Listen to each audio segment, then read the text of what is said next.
Aktivitas Rasulullah Shallallahu Alaihi Wasallam di dalam rumah.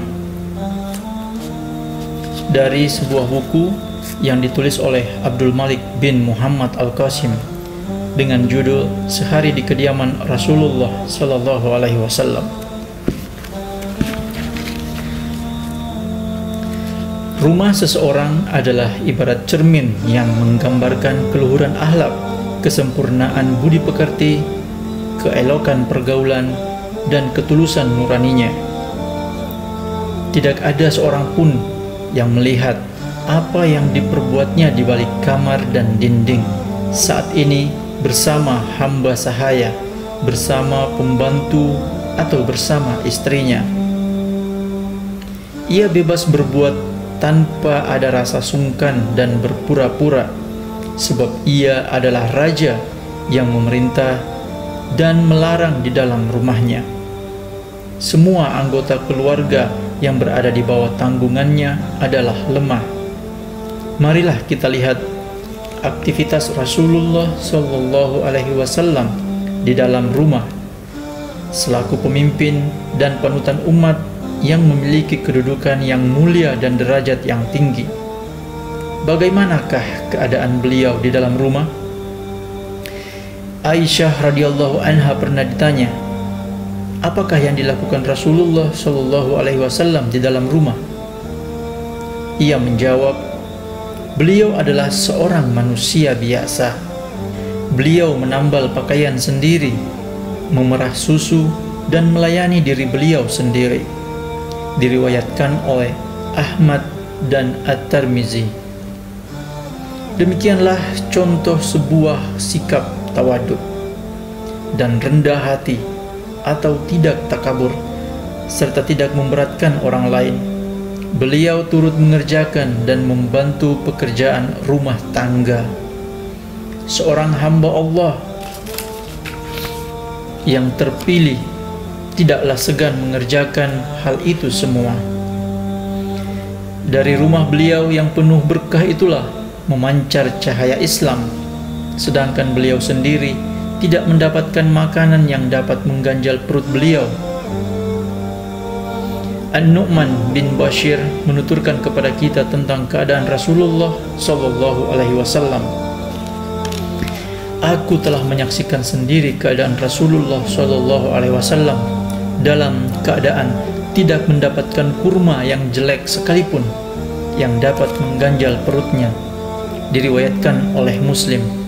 Aisyah radhiyallahu anha menuturkan, kami keluarga Muhammad tidak pernah menyalakan tungku masak selama sebulan penuh. Makanan kami hanyalah kurma dan air. Diriwayatkan oleh Al-Bukhari. Tidak ada satu perkara pun yang melalaikan Rasulullah Shallallahu Alaihi Wasallam dari beribadah dan berbuat ketaatan. Apabila muazin telah mengumandangkan azan, marilah menegakkan sholat, marilah menggapai kemenangan. Beliau segera menyambut seruan tersebut dan meninggalkan segala aktivitas duniawi. Diriwayatkan dari Al-Aswad bin Yazid, ia berkata, aku bertanya kepada Aisyah radhiyallahu anha, apakah yang biasa dilakukan Rasulullah Shallallahu Alaihi Wasallam di rumah? Aisyah radhiyallahu anha menjawab, beliau biasa membantu keluarga. Apabila mendengar seruan azan, maka beliau segera keluar untuk menunaikan sholat. Diriwayatkan oleh Muslim. Tidak satupun riwayat yang menyebutkan bahwa beliau mengerjakan sholat fardu di rumah, kecuali ketika sedang sakit.